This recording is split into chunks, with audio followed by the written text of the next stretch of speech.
नमस्कार और सभी को मेरा वंदे मातरम।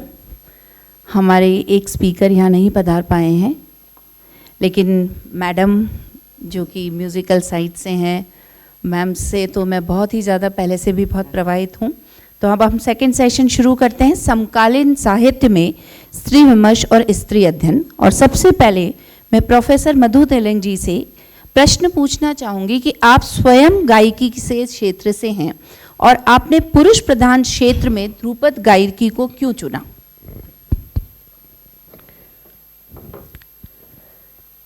सबसे पहले मैं आयोजक की संस्था को, जिनके कोलैबोरेशन में ये हो रहा है, सभी को मैं अपना नमन करती हूँ और साधुवाद देती हूँ कि एक बहुत ही अहम आज सेमिनार रखा है और अंतर्राष्ट्रीय महिला दिवस पर मैं आप सभी को अपनी हार्दिक शुभकामनाएं देती हूँ।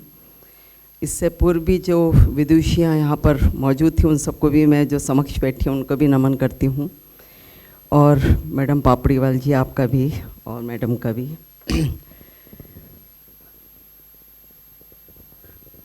मेरी आदर्श मेरी माँ ही रही, और चाहे मेरी माँ पुराने ज़माने की थी, किंतु विचार उनके पुराने समय से आधुनिक का ही संकेत देते थे।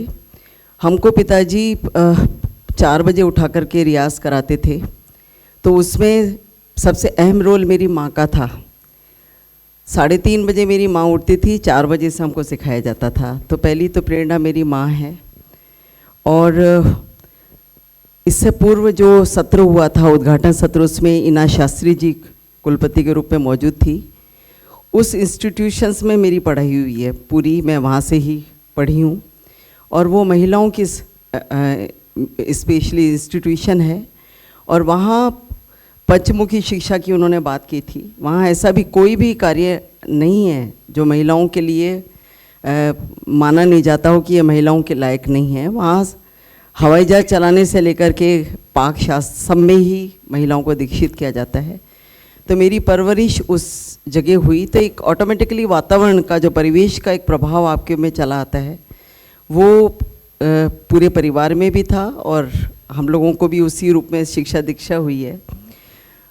और दूसरी बात ये थी कि ध्रुपद गायकी जो है वो हमारी पारिवारिक एक तरह संपदा है, और बचपन से हमको यही सिखाया गया संस्कारों में कि इस परंपरा को आपको थामना है। ये भारतीय संस्कृति की जो बात की जा रही है, ये पुरातन संस्कृति जो थी हमारी ध्रुपद गायकी, वो भारतीय संस्कृति की यदि कोई एक गायकी मानी जाए शास्त्रीय संगीत की कि वो जो विशुद्ध रूप से भारतीय संस्कृति की, वो ध्रुपद गायकी।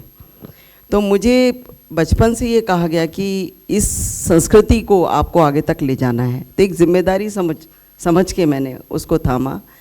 हाँ, पुरुष प्रधान गायकी थी, किंतु कुछ बचपन से इस तरह की चुनौती लेने का एक व्यक्तित्व मेरा रहा है कि मैं ये मानती नहीं कि क्यों महिलाओं के लिए क्यों नहीं होती।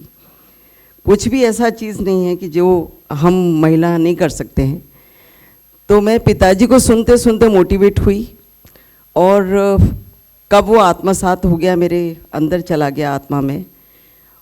किंतु जब साधना शुरू हुई तो कठिनता तो बहुत थी, क्योंकि दमखम की एक गायकी है। तो पिताजी ने ये कहा कि इसको यदि कैरियर अपनाना है तो सोच लो, बहुत कठिन है और आगे तक इसको, क्योंकि इस गायकी के साथ एक तो पखावज इंस्ट्रूमेंट बजता है। पखावज अपने आप में ओपन साउंडेड इंस्ट्रूमेंट है। महिला की एक प्रकृति होती है सुकोमल, और पखावज एक खुला जो ओपन साउंडेड इंस्ट्रूमेंट है, उसके साथ आपको कंसर्ट करनी होती है। तो दोनों में कॉम्बिनेशन बैठाकर, और उसमें उल्टा आपको उसके ऊपर रहने की जो एक अंदर से एक ताकत जुटानी होती है, वो बहुत कठिन मेरे लिए हुआ। बहुत कठिन साधना हुई। पूरी ज़िंदगी शायद 3 घंटा ही मैं सोई हूँ। आपको मैं बता दूँ कि दिन रात मिला के मैं, मेरी पूरी जीवन की कहानी है, 3 से 4 घंटा मैं सोई हूँ। आज सवेरे 3:30 बजे हमको उठाया जाता, रियाज़ कराया जाता। पढ़ाई में भी मैं अच्छी रही हूँ, मेरिटोरियस रही हूँ, पोजीशन भी ली मैंने। तो पढ़ाई और दोनों में मैंने बैलेंस बनाने के लिए अपनी नींद पर विजय पाई, तब मैं कुछ कर पाई। तो ये कहानी है मेरी। और मैं यही कहती हूँ कि कुछ भी ऐसा नहीं है कि जो महिलाओं के लिए असंभव है, मेरा अपना मानना है। मैम, आज हम बात कर रहे हैं यहाँ पर समकालीन साहित्य में स्त्री विमर्श और स्त्री अध्ययन। जैसा कि अभी हम सभी श्रोतागणों को सुनते हुए आए हैं कि जो आज की स्थिति है उसमें महिलाओं का स्तर थोड़ा घटा है। तो अब मैं आपसे पूछना चाहूँगी सुमन जी मौर्य कि आप ये बताइए कि आज के परिप्रेक्ष्य में हम जब स्त्री अध्ययन की बात करते हैं और स्त्री विमर्श की बात करते हैं, तो क्या आपको क्या लगता है कि स्त्री विमर्श और स्त्री अध्ययन क्या पाश्चात्य संस्कृति से अफेक्टेड हो रहा है या कहाँ कहीं हम अपनी परंपराओं को खो रहे हैं? इस पे आप थोड़ा सा प्रकाश डालें। सर्वप्रथम तो सभी को अभिनंदन। आवाज़ आ रही है मेरी? जी हाँ। और आज इंटरनेशनल वीमेंस डे पर सबसे पहले तो आप सभी को बधाई, शुभकामनाएं। और हम बात करते हैं कोई एक दिन निर्धारित किया गया है, क्योंकि कोपेनहेगन जो सम्मेलन हुआ था उसमें ये बात निर्धारित की गई थी कि हम जो है 8 मार्च को अंतर्राष्ट्रीय महिला दिवस के रूप में मनाएंगे। बात अब ये कर सकते हैं कि स्त्री और पुरुष की पूरकता या संपूरकता की बात की जानी चाहिए। आज हम किसी भी पायदान पे यदि एक छोर को भी यदि पीछे छोड़ देते हैं, क्योंकि दोनों एक ही सिक्के के दो पहलू माने जाने चाहिए। अब यदि हम समकालीन साहित्य के संदर्भ में बात करें कि महिलाओं की स्थिति में कुछ सुधार हुआ है या महिलाओं की स्थिति जो है पहले से अधिक व्यापकता लेने में आई है, तो उस संदर्भ में मैं यही कहना चाहूँगी कि यदि जैसे पहले अभी हमसे पहले जो सेशन चला वो इसी बात पर आधारित था, वैदिक काल में क्या स्थितियाँ थीं। तो ऋग्वेद में ये माना जाता था स्त्री ही ब्रह्मा विभूतत, यानी स्त्री को ब्रह्मा के समान माना गया था। उस समय जो हमारी जो महिलाएं थीं, जैसे जो श्लोक भी पढ़ती थीं, सुक्तियाँ भी पढ़ती थीं और वेदों मंत्रों का उच्चारण भी किया करती थीं, जिसमें कि अपाला, घोषा, लोपामुद्रा, विश्वारा ये प्रमुख थी, मैत्री। तो इन सबको हम उस रूप में देखते हैं कि ऋग्वैदिक काल। फिर हम उत्तर वैदिक काल में मानते हैं कि स्त्रियों की जो दशा में गिरावट आती चली गई, उनको वेदाध्ययन की जो स्वीकृति थी वो अब जो है कम हो गई, पहले की तुलना में अब कम हो गई। तो उस रूप में हम देख सकते हैं कि महिलाओं की जो स्थिति है उसमें मध्य काल तक जो गिरावट नज़र आई। फिर उसके बाद जब ब्रिटिश काल आया उस समय कई एक्ट बने, कई अधिनियमों के माध्यम से जो है महिलाओं की स्थिति में सुधार की बात की गई। अब बात करें, एक लैंड प्रेचर्ट रहे हैं जिन्होंने इंडिया को फ्लेलिंग स्टेट का दर्जा दिया, कारण कि यहाँ मस्तिष्क मेधावी है लेकिन बाकी अंग निष्क्रिय। कारण कि यहाँ योजनाएं बहुत उच्च स्तर की बनती हैं, किंतु उनका जो क्रियान्वयन या उनका जो धरातल के स्तर तक उनका क्रियान्वयन वो उस रूप में नहीं हो पाता। तो हम जो है उस रूप में हमारे जितने भी एक्ट हैं, आज पीसीपी एनडीटी एक्ट बनाने की आवश्यकता क्यों पड़ी, घरेलू हिंसा निवारण अधिनियम बनाने की आवश्यकता क्यों पड़ी, या सती प्रथा निषेध अधिनियम की आवश्यकता क्यों पड़ी। ये सारे जो जितने भी डॉरी सिस्टम को लेकर 1961 में आया, तो इन सब को लेकर अधिनियम बनाने की आवश्यकता क्यों पड़ी। कहीं ना कहीं उसके पीछे कारण यही है क्योंकि जो महिलाएं थी वो अपनी स्थितियों से कहीं ना कहीं पीछे जा रही थी। बालिकाओं को अध्ययन का अधिकार नहीं है, या उनको बाहर निकलने का राइट नहीं है, या उनको एक सैनिटेशन प्राप्त, एक स्वच्छता मूलक जीवन जीने का अधिकार प्राप्त नहीं है। क्यों ड्रॉप आउट जो है, आज अगर हम यथार्थ की बातें करें तो क्यों वो आज जो है महिलाओं का ड्रॉप आउट जो है वो ज़्यादा देखा गया। क्यों? क्योंकि 12 वर्ष के बाद या 10 वर्ष के बाद जब महिलाएं स्कूल जाती हैं तो उनको एक स्वच्छ वातावरण की भी आवश्यकता होती है, उनको एक सैनिटेशन जो युक्त वातावरण भी चाहिए। तो वो सारी जो स्थितियाँ हैं उसके लिए अब निश्चित रूप से अभी आज हम बात करें, कई तरह की योजनाएं, उड़ान योजना, बालिकाओं को स्कूल तक लाने की योजनाएं, ड्रॉप आउट रोकने की योजना जो है वो चल रही हैं, उनकी शिक्षा सबलीकरण योजना, संबल योजना, इस तरह की जो योजनाएं, बेटी बचाओ बेटी पढ़ाओ स्कीम जिसको आज हम सब जानते हैं, 2015 के बाद जब ये योजना आई तो हम देख सकते हैं जो चाइल्ड सेक्स रेशो था वो आंकड़ा आज की स्थिति में बहुत परिवर्तित हुआ है। आज के ही अद्यतन समाचार पत्रों में यदि हम देखें तो हमें ज्ञात होता है कि आज 1000 पे 1020 लड़कियां हैं, यानी महिलाओं का, बच्चियों का अनुपात जो है वो बालकों से अधिक हो गया है। तो उसके पीछे हम ये रीज़न तलाश सकते हैं कि अब जो है योजनाएं जो है उनको क्रियान्वयन के स्तर तक ले जाने का प्रयास किया जा रहा है, जिसके माध्यम से जो महिलाओं की स्थितियां जो है निश्चित रूप से सशक्त बनी हैं। हम सागर की गहराइयों से आसमान की ऊंचाइयों तक छू रहे हैं। आज यदि हम देखें तो सबरीमाला, जिसमें कि महिलाओं को मंदिरों में जाने की छूट प्रदान की गई, मंदिर में जाने की जो सबरीमाला डिसीज़न आया हाई कोर्ट का, तो उसमें ये कि महिलाएं, जो बालिकाएं हैं वो भी अब मंदिर में जा सकती हैं। इसी तरीके से जो डिसीज़न आया कोर्ट का, उसमें एनडीए में महिलाओं के प्रवेश की बात की गई। इसी तरीके से जो स्किन टू स्किन टच की जो बात थी पहले, एक जो हाई कोर्ट का डिसीज़न था कि स्किन टू स्किन टच होने पर ही महिला को या बालिका पर सेक्सुअल हरासमेंट माना जाएगा, इसको चुनौती दी गई और सुप्रीम कोर्ट ने इसको कहा कि ऐसा नहीं है। असॉल्ट किसी भी स्तर पर माना जा सकता है, यदि मौखिक हो या किसी भी तरह का अगर असॉल्ट विमेन के साथ किया जाता है, बालिका के साथ किया जा सकता है, किसी भी स्तर की महिला के साथ किया जाता है, तो वो उसी दायरे में आएगा, असॉल्ट के दायरे में आएगा। उसमें स्किन टू स्किन का जो कॉन्सेप्ट है वो हटा दिया गया। तो इस तरीके से हम देख सकते हैं कि यदि समकालीन साहित्य में महिलाओं की अस्मिता या उनके किस तरीके से उनका जो जीवन यापन उसको सुधार करने की बात करें, तो उसमें निश्चित रूप से हमारे जो एक्ट हैं, हमारी जो स्थितियां हैं, वो काफ़ी कुछ, क्योंकि महिला सशक्तिकरण कोई अवधारणा नहीं है, कोई that is not a concept और फ्रेमवर्क, बल्कि मैं मानूंगी कि महिला सशक्तिकरण महिलाओं को सामाजिक, आर्थिक, राजनीतिक, सांस्कृतिक हर पृष्ठभूमि में उनको निर्णय लेने का सामर्थ्य प्रदान जब तक नहीं किया जा सकता, तब तक हम महिला सशक्तिकरण की बात को बेमानी सिद्ध करेंगे। महिलाओं को अपने डिसीजंस लेने की कितनी पावर होती है, वो इस बात पर निर्भर करता है कि उनको अपने एजुकेशन के संदर्भ में, शिक्षा के संदर्भ में, विवाह के संदर्भ में उनको किस तरीके से आगे लाना है।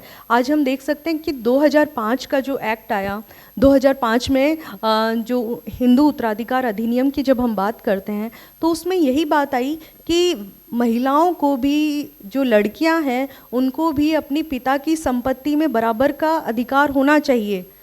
जो बेंच थी हमारी सुप्रीम कोर्ट की, उन्होंने ये डिसीज़न सुनाया कि लड़कियों को भी पिता की संपत्ति में बराबर, पुत्रियों को भी अधिकार होना चाहिए। तो इस तरीके से हम देख सकते हैं कि यदि महिलाएं यदि आर्थिक रूप से सशक्त होंगी तो वो हर परिप्रेक्ष्य में आगे आ पाएंगी, अपनी एक पहचान स्थापित कर पाएंगी, क्योंकि knowledge is power, Francis Fukuyama ने कहा था। तो हम नॉलेज के माध्यम से, नॉलेज और ज्ञान संवर्धन के माध्यम से अपने आप को स्थापित करने में सफल हो सकते हैं। तो इस चीज़ को समझने की आवश्यकता है कि क्योंकि हिंदी साहित्य, हम यदि बात करें, साहित्य की बात करें, तो साहित्य, तमाम साहित्य जो है वो स्त्री विमर्श पर आधारित है। महिलाओं की बात की गई है, जिसमें कि महिलाओं के सामाजिक, उनका जो घरेलू संदर्भ की बात की गई है कि कैसे महिलाएं जो है आगे आएँ, चाहे महादेवी वर्मा हो या अभी मृणाल पांडे हो या वर्तमान समकालीन साहित्य जो रचनाकार हैं उनको देख सकते हैं, या फिर जो पाश्चात्य साहित्य के संदर्भ में भी हम देख सकते हैं। तो उसमें यही बात की गई कि हम जब उदारवादी, उग्रवादी, क्रांतिकारी या मार्क्सवादी और उसके बाद जब हम बात करें संरचनावादी, महिलावादी जो बातें हैं, तो उसमें यही बात आई थी। मेरी वॉलस्टोनक्राफ्ट, इसमें हम मुख्य नाम देख सकते हैं, या ओलम्पिडी गुजे देख सकते हैं, और यहाँ तक कि सिमोन डी बुआ जो कि फ्रांसीसी साहित्यकार थी, उन्होंने बहुत अच्छी बात की कि पुरुष, महिलाएं बनती नहीं हैं बल्कि बनाई जाती है। मैं इसके आगे ये बात कहूँगी कि पुरुष भी बनते नहीं हैं बल्कि बनाए जाते हैं। क्यों हम एक छोटे बच्चे को खेलने के लिए बंदूक देते हैं और जो बच्चियां हैं उनको हम गुड़िया देखते हैं खेलने के लिए? तो ऐसा क्यों है? हम उनका जो माइंड सेट है, उनकी जो मानसिक प्रवृत्ति है, हम उसी प्रकार की निर्धारित कर देना चाहते हैं कि बच्ची है तो वो किचन में काम करेगी, कम बोलेगी, कम हंसेगी और बिल्कुल साइलेंट। तो हमें जो है उस तरीके से देखना चाहिए कि उस तरीके का जो माइंड सेट सृजन है वो कर दिया जाता है। तो लड़कों को हम बंदूक देते हैं खेलने के लिए और बच्चियों को हम गुड़िया देते हैं खेलने के लिए। तो इस तरीके से हम देखते हैं कि उनको उसी तरीके से हम उनकी ग्रूमिंग करते हैं, उनका जो विकास है वो इसी तरीके से करेंगे। तो हम ये चीज़ देख सकते हैं कि वो इसी तरीके का उनका जो प्रचलन में आ जाता है। और आज देखते हैं यदि रात को 12 बजे बाद भी बाहर है तो उसको कोई प्रश्न नहीं पूछेगा, और लड़की को बोलेंगे भाई तुम 6 बजे 7 बजे से पहले पहले घर में आ जाओ, चाहे वो किसी भी काम से गई होगी उससे 10 बार पूछा जाएगा, और लड़के से कोई किसी तरीके का कोई क्वेश्चन नहीं पूछा जाता। तो that is the main problem. यदि उनकी ग्रूमिंग यदि पारिवारिक स्तर पर ही उसी तरीके की होगी तो मुझे नहीं लगता कि आज जो हम देख सकते हैं महिलाओं के विरुद्ध हिंसात्मक घटनाएं होती हैं या आपराधिक घटनाएं होती हैं, तो एक सिविलाइज समाज में यदि हम बात करेंगे तो हम सिविलाइज समाज तभी कहलाएगा जब महिलाओं को उस सभ्य समाज में रहने के लिए एक अच्छा वातावरण उपलब्ध होगा। हम बात करते हैं मनमोहन सिंह जी, जिन्होंने योजना आयोग जब 2012 में बैठक हो रही थी तो उसमें उन्होंने कहा था कि यदि हमारी जो आधी आबादी यदि उस संदर्भ में अपनी वस्तु स्थिति में यदि उस हिंसा का शिकार होती है तो किस तरीके से हमारा जो समाज है, हमारा सभ्य समाज किस दिशा में जा रहा है, ये समझने की आवश्यकता है। ये अल्ब्राइट जो है उन्होंने बहुत अच्छी बात की थी कि क्रुएल्टी अगेंस्ट जो वीमेन है उसको यदि रोकेंगे, वायलेंस अगेंस्ट वीमेन है उसको समाप्त करेंगे और उनको राजनीतिक सहभागिता सुनिश्चित की जाएगी, महिलाओं की participation in each and every field, तब तक हम जो है एक सभ्य समाज की निर्माण की बात नहीं कर सकते। धन्यवाद सुमन जी, आपने बहुत अच्छे विचार रखे, लेकिन कुछ चीज़ों पे मैं शायद आपके साथ सहमत नहीं होना चाहूँगी। जैसे पहली बात आपने कही कि आज का जो परिदृश्य देखते हैं हमें लगता है कि आज वैदिक कालीन युग वापस से हमारे समक्ष आ रहा है, और कहीं भी किसी भी पायदान पे देखें तो शायद स्त्रियां किसी क्षेत्र में पीछे तो नहीं है, शायद साथ ही चल रही हैं और बेहतर और शायद बेहतर स्थिति में जा रही हैं। और जहाँ तक हम ये आपने कहा कि जैसे गुड़िया या ये एक शायद नैसर्गिक प्रकृति है फीमेल, और हम समानता की स्थिति पे नहीं ला सकते मेल और फीमेल को। हम ये बात कहें कि मेल और फीमेल एक समान है, समान नहीं हो सकते। प्रकृति और पुरुष दो विभिन्न एस्पेक्ट हैं मेरे ख्याल से, जिस पे हमें प्रकाश डालना चाहिए। इसी बात को शायद मैं मधु जी तेलंग जी से पूछना चाहूँगी कि आप इस बारे में कुछ प्रकाश डालें और हमें अवगत कराएं। देखिए, प्रकृति प्रदत्त तो उसको आप डिनाई नहीं कर सकते, जो भी प्रकृति ने हमको दिया है। किंतु हमारे यहाँ शास्त्रों में नाद रूपो पराशक्ति ही भी कहा गया है कि नाद में पराशक्ति रूप में नाद है, यानी जो शक्ति दी गई है महिला को उससे भी ज़्यादा वो साबित कर सकती है। तो मैंने तो पहले भी कहा कि कोई भी ऐसा कार्य नहीं है कि जो महिला के लिए असंभव हो। तो मैं तो ये मानती हूँ कि अवधारणाएं चेंज करना चाहिए हमको ज़माने के साथ, और समान भी कह सकते हैं। मेरे हिसाब से तो नारी किसी मायने में कम नहीं है।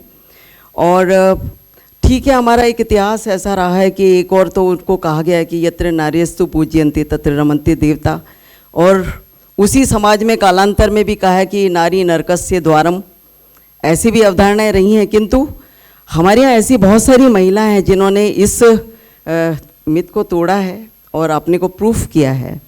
और आप चाहें तो मैं एक सिंगिंग के माध्यम से, बहुत बढ़िया, हाँ, बहुत क्योंकि बढ़िया। थोड़ा सा वातावरण में चेंज करना चाहती हूँ कि थोड़ा सा, तो हर युग में की महिलाओं के बारे में मैंने इस कविता, ये अपनी जो है गीत बना लिया एक, उसमें मैंने हर युग की महिलाएं जिन्होंने अपने को साबित किया है, जो पुरुषों का क्षेत्र था, वर्चस्व वाला क्षेत्र था, उसमें भी साबित किया है। तो 2 मिनट में मैं आपको सुनाना चाहती हूँ, जो मैं खुद ने ही इसको बनाया, कंपोज किया है एक तरह से। अच्छा। गीत है हम कन्या हैं हमें गर्व है, हम कन्या हैं हमें गर्व है, हम कन्या हैं हम धन्य हैं, हमें गर्व है हमें गर्व है। हम कन्या हैं हमें गर्व है हम कन्या हैं, हमें गर्व है हम कन्या हैं, हमें गर्व है हम कन्या हैं, हमें गर्व है हम कन्या हैं, हम धन्या हैं, हमें गर्व है कि हमें गर्व है हम कन्या हैं, हमें गर्व है हम बेटी पत्नी बहिने हैं, हम बेटी पत्नी बहिने हैं, माँ के तन के गहने हैं, हम कन्या हैं, हमें गर्व है हम दुर्गा रूपी लक्ष्मी बाई, हम दुर्गा रूपी लक्ष्मी बाई, पन्ना धाय देव की माई, हम कन्या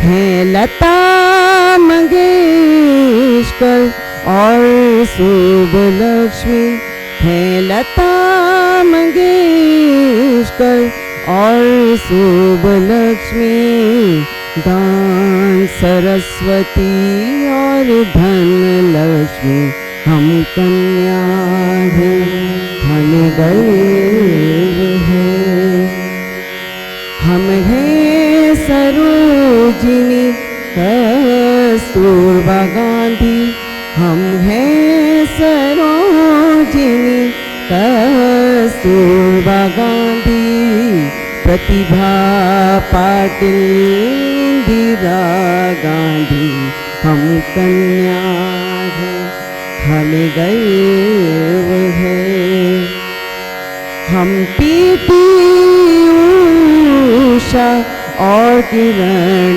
बेदी, हम पीटी उषा और किरण बेदी, सुनीता विलियम्स आकाश भेदी, हम कन्या हैं, हमें गर्व है हम अमृता प्रीतम और महादेवी, हम अमृता प्रीतम और महादेवी, मीराबाई प्रेम की देवी, हम कन्या हैं, हमें गर्व है भारतीय मूल्यों की है मूरत नारी, सीता पद्मिनी जौहर वाली, हम कन्या हैं, हमें गर्व है वायुयान चलाती मिसाइलें, निर्भीक करतब कि हम हैं मिसालें, हम कन्या हैं, हमें गर्व है ममता दया प्रेम त्याग हौसलों से भरते हैं दुख जग का तन मन और धन से, हम कन्या हैं, हमें गर्व है लहराती हूँ से उन्नति की फसलें, बहती सुख की नदियाँ नाले, हम कन्या हैं, हमें गर्व है आज की स्थिति पर भी थोड़ी आ रही हूँ मैं। हम उन दरिंदों की भूख से है शोषित, हम उन दरिंदों की भूख से है शोषित, धन कामना वासना से जो पोषित हम कन्या हैं, हमें गर्व है। लास्ट एक मैसेज है मेरा बस इस जमाने को, हमको बचा लो बचा लो बचा लो, हमको बचा लो, हम कुल का जरिया, हमसे ही सृष्टि का बहता दरिया, हमसे ही सृष्टि का बहता दरिया, हमसे ही सृष्टि का बहता दरिया, हम कन्या हैं, हमें गर्व है, हमें गर्व है, हमें गर्व है। तो ये हर युग की नारी का चित्रण है, जिन्होंने अपने को बता दिया कि हम समान ही नहीं हैं बल्कि और बेहतर हैं। इस मैसेज के साथ इस कविता को और गीत को मैंने रचा था। Thank you. बहुत ही माहौल ही कुछ अलग सा हो गया है। अब मैम बहुत बढ़िया रहा कि इसके बाद तो हम सेमिनार को आगे बढ़ाएंगे बस मैम के साथ कुछ शब्द सुन के। मैम आपने जैसा कि प्रकाश डाला है अभी कि स्थितियां समकालीन परिप्रेक्ष्य में देखें। जी जी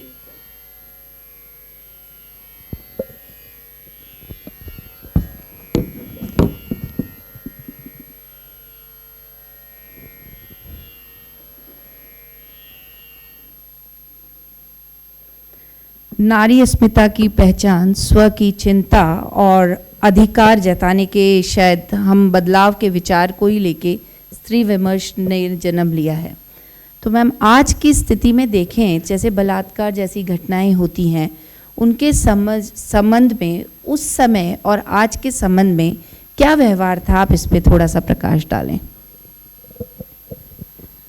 देखिए, जब हम समकालीन संदर्भों की बात करते हैं तो निश्चित रूप से अब जो है स्थितियों में परिवर्तन आया है, क्योंकि शैक्षणिक स्तर पर, राजनीतिक स्तर पर और आज का ही यदि हम समाचार पत्र पढ़े तो हमें ज्ञात हुआ कि जो एक नाग रत्ना जो कर्नाटक हाई कोर्ट से हैं, जो कि जज हैं और वो सुप्रीम कोर्ट में अब चीफ जस्टिस बन सकती हैं। तो इस तरह से हम देख सकते हैं कि जो स्थितियां हैं वो उनमें क्रमोन्नत रूप से कहीं ना कहीं सुधार तो नज़र आ रहा है।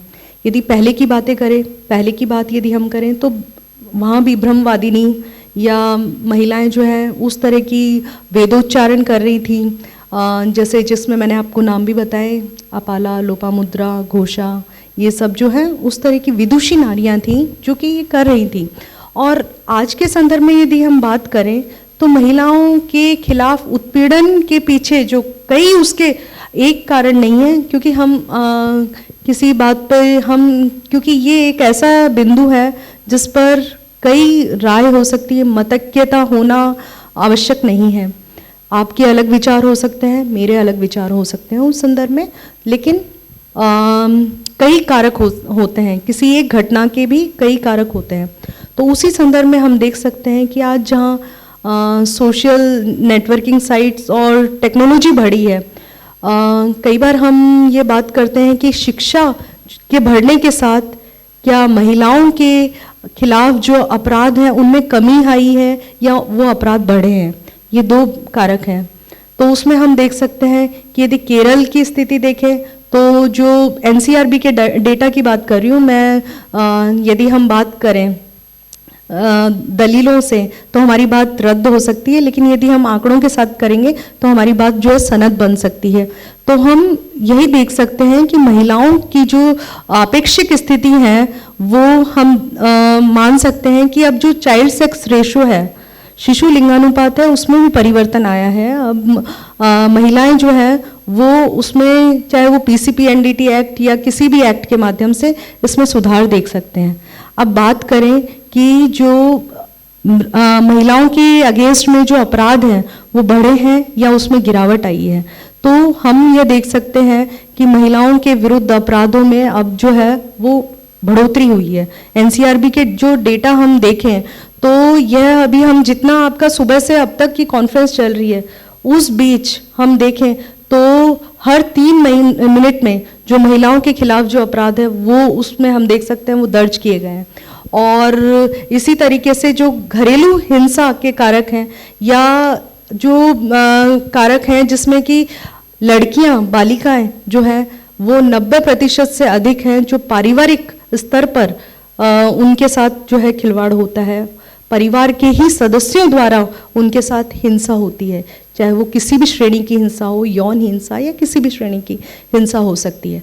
तो हम देख सकते हैं कि जो आपराधिक, क्योंकि उसके पीछे कई घटक हैं जिसमें कि हम मान सकते हैं कि आज जो सोशल नेटवर्किंग साइट जो इजीली अप्रोचेबल है, किसी भी तरह की साइट्स जो हैं वो इजीली अवेलेबल हैं, पॉर्न साइट्स हैं, तो इस तरह की जो चीज़ें हैं वो कहीं ना कहीं जो मानसिक रूप से हमारे जो मनोमस्तिष्क पटल पर एक विपरीत और नकारात्मक प्रभाव जो है, हालांकि घर में जो एक चाकू हम यूज़ लेते हैं वो फल काटने के काम भी आता है, वहीं उस क्रिमिनल जो है वो उस चाकू को किस रूप में यूज़ करते हैं ये हम सब जानते हैं।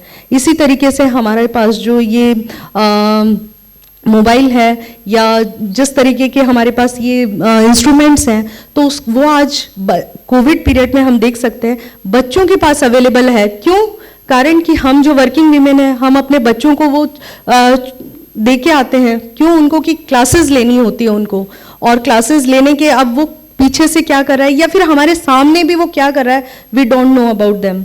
तो हमें जो है हमारे या तो हमें पूरा उन पर यदि कंट्रोल रखें या किस तरीके के संस्कार हैं, उनकी ग्रूमिंग है वो किस तरीके से हो रही है, वो हमें नितांत उस पर नज़र रखने की आवश्यकता है, या खुद से उनकी खुद की जो चीज़ें हैं वो समझने की सामर्थ्य और क्षमता जो है वो उस रूप में विकसित करने की आवश्यकता है। तो उस तरीके से हम देख सकते हैं, उस मद्देनज़र रखते हुए, उन चीज़ों को मद्देनज़र रखते हुए देख सकते हैं कि किस रूप में आज जो है हम अपने इंस्ट्रूमेंट्स का कैसे यूटिलाइजेशन करते हैं, कैसे उनका उपयोग करते हैं, यह इन बातों पर निर्भर करता है। अब बात करते हैं यत्र नार्यस्तु पूजन्ते रमन्ते तत्र देवता, नारी तुम केवल श्रद्धा हो, विश्वास रजत नक पक्तल में, पीयूष स्रोत सी बहा करो इस सुंदर नक्तल में। तो हम ये देख सकते हैं कि महिलाओं को, जहाँ हम बात कर रहे थे, मैथिली शरण गुप्त जी बोलते हैं कि अबला नारी हाय तुम्हारी यही कहानी, आंखों में हो पानी, आंचल में है दूध और आंखों में है पानी, इस तरह की बात। लेकिन हम जो है आज बिल्कुल मैं आपकी बात से सहमत हूँ कि सबला नारी बढ़े तुम्हारी यूं जिंदगानी, आंखों में हो नूर और ओजस्वी वाणी। तो इस तरह की जो बात है वो हम स्वीकार कर सकते हैं आज की स्थितियों में, और वो हमें खुद को, हमारी आत्मशक्ति की आवश्यकता है, हमें खुद को अपनी स्वचेतना की आवश्यकता है कि हम किस तरीके से अपनी जो सामर्थ्य है उसको हम सामने लाएं और उसको उजागर करें। बहुत बढ़िया सुमन जी। अब मैम मैं आपके सेव करके हम लास्ट क्वेश्चन लेते हैं ये और सेशन एंड करेंगे। आज आप महिलाओं को किस स्थिति में पाती हैं मैम, और महिलाओं के भविष्य के किस स्तर पर आप पहुंचाना चाहती हैं? महिलाओं के उत्थान के लिए आपने क्या योजनाएं सोची हैं? देखिए, नारी को मैं आज बहुत अच्छे पोजीशन में पाती हूँ। थोड़ा सा बस वही बात है कि जागृत होना ज़रूरी है, और बहुत कुछ हद तक जो आज शिक्षा है उसने नारी को सबल बनाया है, जागरूक बनाया है। आज एक उदाहरण के रूप में हमारी घर की बच्ची जाती है तो हमारे पास सोशल मीडिया का, जैसे अभी आपने मैम ने कहा कि उसको किस तरह से यूटिलाइज़ किया जाए, उसके हमको बहुत फ़ायदे भी हैं। आज हमारे घर से बेटी जाती है तो हमारी मोबाइल पर सारा आता रहता है, वो कहाँ तक पहुँची, कैसे पहुँची, क्या पहुँची। अब वही बच्ची बंद कर दे फिर अपराध हो जाए तो बात अलग है, किंतु जो शिक्षा है वो हमको बताती है कि जो है बच्ची को भी बताती है कि हम अब बहुत विकसित हैं, और आज जो शिक्षा है हम लोगों को काफ़ी अच्छे स्तर पर ला दिया है, स्त्री को भी, नारी को, बच्चियों को भी, सबको। इसलिए अब वैसी कोई चिंता की बात नहीं है, बट उसमें थोड़ा सा अपनी सुरक्षा के लिए आगाह होना ज़रूरी है, और यदि हम थोड़ा जागरूक रहेंगे तो शायद अपराध नहीं होंगे, कम होंगे। और मैं ऐसा मानती हूँ, मैं तो सकारात्मक और आशावादी हूँ, और हमारी शिक्षा ने बहुत हमको आगे तक पहुंचा दिया है। अब उस तरह का हमको भय की ज़रूरत भी नहीं है। और जो बच्चियां हैं वो आज जो है काफ़ी जो है हमारे से अटैचमेंट भी रखती हैं, और उनको करियर पॉइंट पे भी वो बच्चियां हैं वो हमसे काफ़ी सलाह मशवरा भी कर रहे हैं। मेरे साथ काफ़ी बच्चियां काम कर रही हैं, तो मैं तो बच्चियों की शिक्षा के हिसाब से भी बहुत आगे ज़माने को पा रही हूँ। एक ज़माने में जब बच्चों के लिए संगीत बहुत मुश्किल होता था, उस ज़माने में भी कुछ जो थी संघर्ष करके आगे आई, और आज वैसी स्थिति नहीं है। आज मेरे पास बहुत सारी बच्चियाँ आती हैं, सीखती हैं, तो मैं अच्छे स्तर पे देख रही हूँ। थोड़ा सा जो मुझे एक लगता है संगीत के पॉइंट ऑफ व्यू से, वो ये लगता है कि आज भी हमारे यहाँ जो संगीत के घराने हैं वो पुरुष प्रधान ही हैं। तो मैं चाहती हूँ कि आगे का ज़माने में कम से कम स्त्रियों का भी घराना चले। जैसे एन राजन जी हैं, उनकी लड़की वायलिन बजा रही है, उनकी नातिनें बजा रही हैं, तो उनका एक घराना बनना चाहिए। आज वो समाज चेंज नहीं हो पाया है। हम सोचते हैं कि उस तरह की भी एक समाज में एक नारी का एक जो है घराना भी चले। संगीत के पॉइंट ऑफ व्यू से मैं उस तरह का देख रही हूँ कि मैं ऐसा समाज चाहती हूँ कि जहाँ नारी की जो एक परंपरा है वो भी आगे तक चले, उसकी पहचान हो अलग से। बहुत बढ़िया मैम। सुमन जी, आप कुछ अपने विचार रखना चाहेंगी?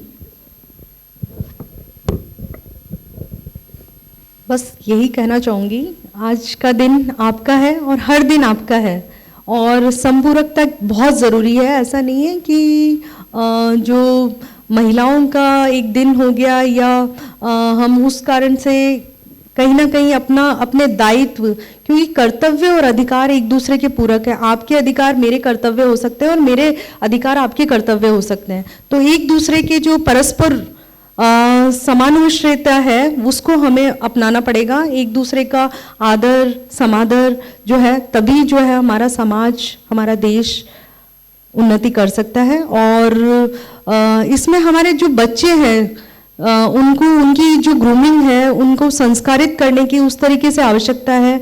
लेकिन आज जो है उसका जो परिप्रेक्ष्य है, उसका प्रभाव जो है वो हमारे बच्चों पर, हम पर, हमारे युवा पीढ़ी पर पड़े बिना नहीं रह सकता। तो ये, क्योंकि हमें एक आशावादी सोच रखने के साथ साथ एक जो चुनौतियां हैं उनको भी मद्देनजर रखते हुए उसमें एक सुधारवादी दृष्टिकोण या प्रगतिवादी दृष्टिकोण जो है उसको भी हमें आत्मसात करने की आवश्यकता है और उसको समझने की आवश्यकता है, और उसमें सुधारवादी दृष्टिकोण अपनाने की आवश्यकता भी है।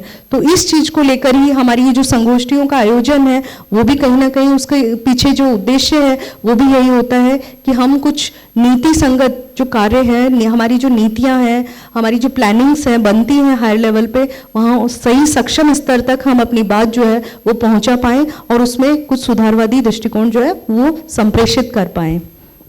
बहुत बहुत धन्यवाद सुमन जी मौर्यकर और मधु जी तेलंग भट्ट का। आप आए और आपने अपने विचारों से हमें उद्बोधित किया।